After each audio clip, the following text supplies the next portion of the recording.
O artigo que será apresentado tem como título O descarte incorreto de resíduos sólidos em um centro cirúrgico, um problema ambiental, econômico e social. As alunas que irão apresentar é Débora Maria e Bruna Pires. Nós somos da turma de Saneamento Ambiental, turno noturno. A sociedade atual ela vem enfrentando cada vez mais problemas associados à degradação ambiental. E o que acarreta essa problemática são as práticas pouco sustentáveis e o consumismo desenfreado. Entre vários problemas, um dos maiores é a produção exacerbada de resíduos sólidos urbanos, sendo considerado um dos principais problemas ambientais nas cidades. De acordo com a Associação Brasileira de Empresas de Limpeza Pública e Resíduos Especiais, 29,5 milhões de toneladas de resíduos sólidos urbanos foram descartadas de formas inadequadas no meio ambiente no ano de 2020.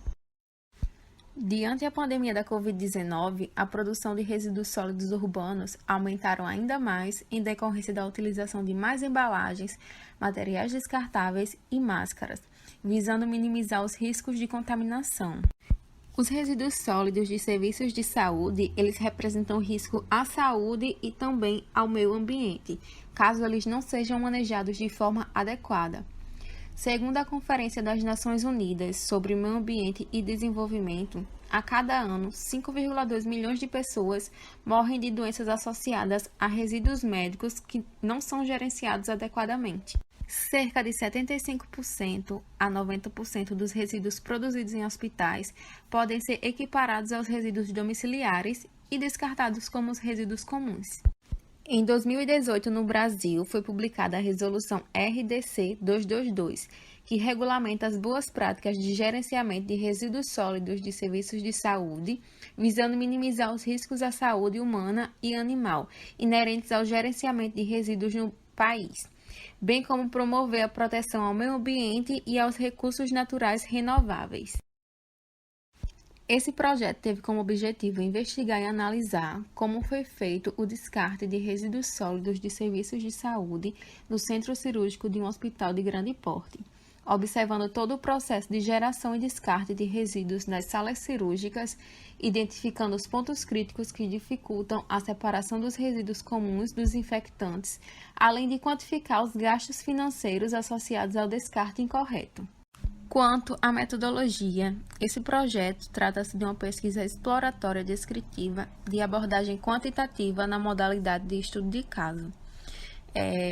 Quanto à área de estudo, o projeto foi realizado em um hospital de alta complexidade no interior do estado de São Paulo, onde contém 500 leitos, 13 salas cirúrgicas, onde são realizadas cirurgias de baixa, média e alta complexidade, incluindo transplantes. Esse trabalho ele teve duração de 4 meses no ano de 2017, onde ele foi dividido em 2 períodos.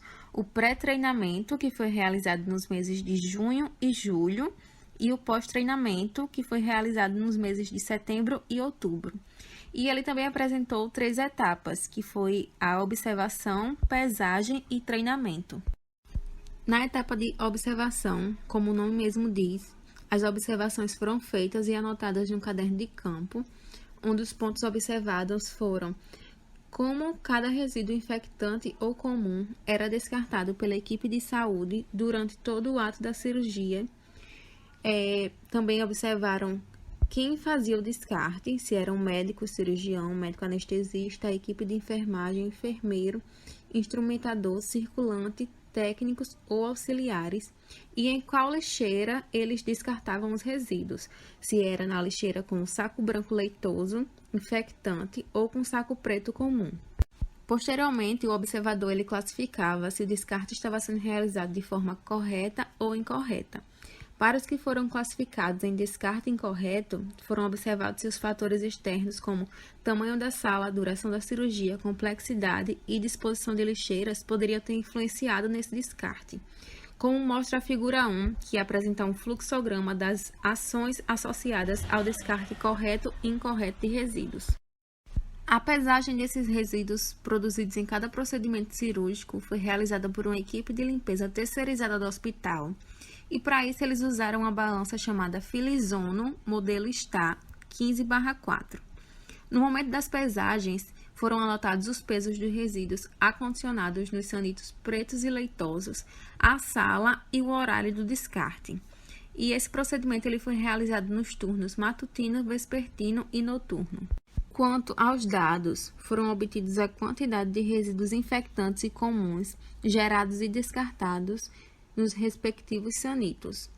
Os dados eles foram anotados e tabulados no Excel e, observando a listagem geral de cirurgias realizadas no período, foi possível comparar uma porcentagem de procedimentos que tiveram seus resíduos pesados.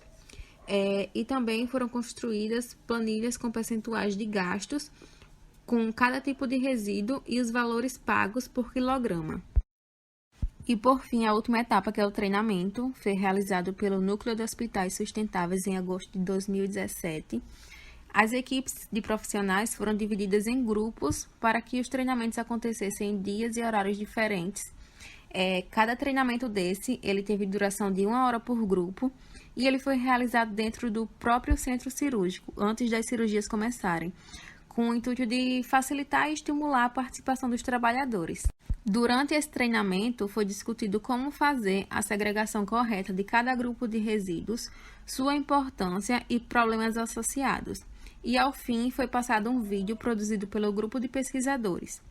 Ao terminar o treinamento, os participantes responderam a um questionário de avaliação sobre o assunto tratado.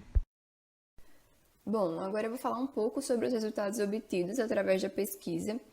Então, durante os 4 meses de estudo, foram observados em loco, ou seja, do início ao fim do ato cirúrgico, 55 procedimentos cirúrgicos, e também pesados resíduos de serviço de saúde de 1.498 procedimentos cirúrgicos no total.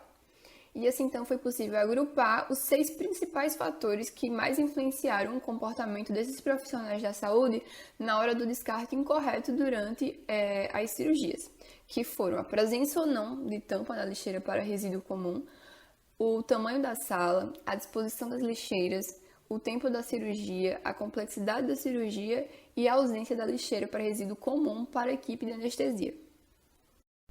Então, eles chegaram à conclusão de que os fatores limitantes frequentemente se interligavam e quanto mais eles apareciam juntos em um procedimento, a ocorrência do descarte era frequentemente incorreta. A presença de tampa na lixeira de resíduo comum foi um fator limitante porque na maioria dos descartes eram feitos nas lixeiras que não tinham tampa por conta da facilidade, o que foi favorável para os resíduos infectantes e desfavorável para os comuns.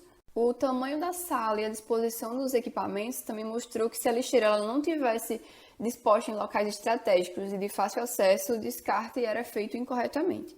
A disposição das lixeiras se mostrou um dos fatores mais importantes em que, dependendo da logística correta, em que se a lixeira de resíduos infectantes ela ficasse mais afastada, ocorreria também esse descarte incorreto. A complexidade da cirurgia também se mostrou um dos mais complexos por ter um grande descarte de resíduos infectantes, em que esse profissional que fica responsável pelo descarte, ele acaba tendo muitas tarefas e acaba realizando o descarte na lixeira mais próxima.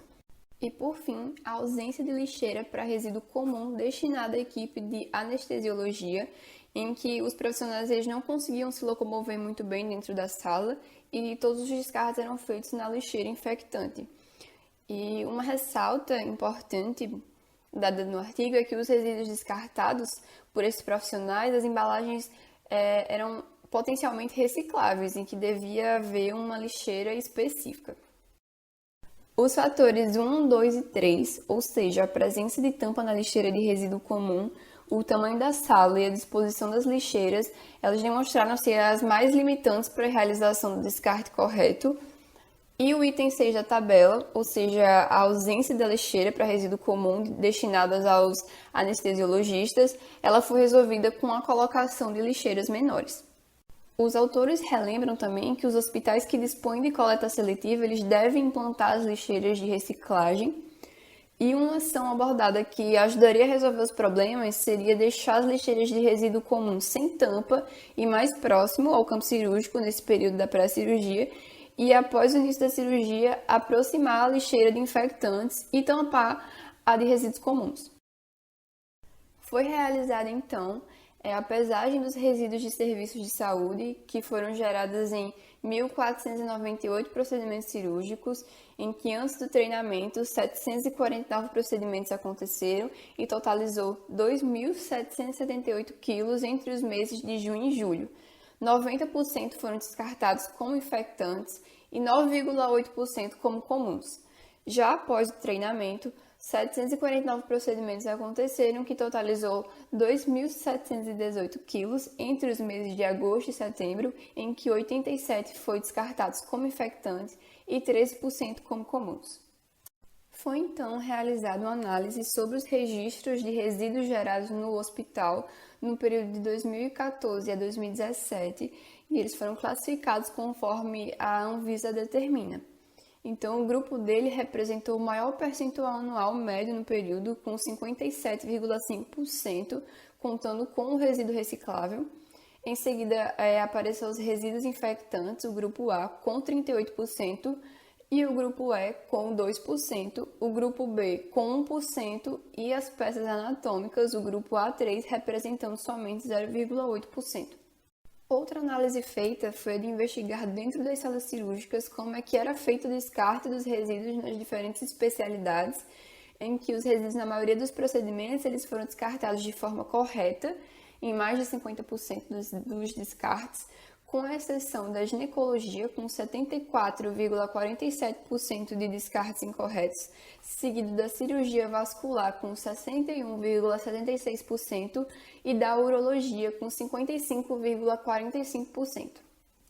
O artigo traz também a importância em relação aos erros cometidos nos descartes, em que se coloca a equipe de limpeza, tanto interna como externa do hospital, em risco, além de que esse descarte incorreto ele gera um custo desnecessário para o hospital. Já em relação aos custos para os tratamentos dos resíduos infectantes do centro cirúrgico, foram pesados durante esse período de 4 meses 4.871 quilos, em que o valor pago pelo hospital para essa empresa terceirizada era de R$ 2,82 por quilo, resultando em um custo de aproximadamente 14 mil. Foi apontada também algumas limitações em relação à pesquisa, em que não se tinha uma uniformidade da pesagem dos resíduos realizada pela equipe terceirizada, já que tinha uma troca constante dos funcionários e que eles não possuíam uma certa obrigação de realizar essas pesagens.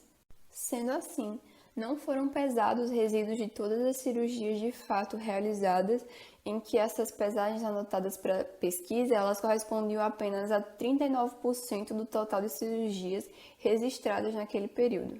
Sobre o período de treinamento, que foi realizado em agosto, 22 pessoas da equipe de enfermagem e os circulantes, correspondendo a 58% dos funcionários totais, e 9 médicos residentes anestesistas, correspondendo a 45% do valor total, estiveram presentes. Após o treinamento, não se observou muita alteração significante em relação ao descarte correto. Teve apenas uma redução de 3,2% no descarte dos resíduos infectantes, quando eles comparados ao volume do descarte anterior. Já a melhoria ela foi bem pontual, ela foi notada apenas nas cirurgias menos complexas, nas mais rápidas e nas salas maiores, em que as cirurgias mais longas e com grande produção de resíduos, ela não teve uma grande alteração, mostrando assim que ainda se tinha uma grande necessidade de intervenções e treinamentos mais frequentes e não apenas pontuais. Portanto, por meio do trabalho, foi possível identificar os pontos falhos no processo de descarte dos resíduos de serviço de saúde dentro de um centro cirúrgico de um hospital de grande porte, como também a necessidade de implantação de ações simples, como a disposição de lixeiras e a capacitação da equipe. Além disso, os hospitais devem ter um adequado e efetivo plano de gerenciamento de resíduos sólidos, inclusive para os recicláveis, e também a implantação de ações que sejam ambientalmente sustentáveis, socialmente justas e economicamente viáveis. Por fim, encerramos a nossa apresentação e estamos à disposição caso tenha alguma dúvida.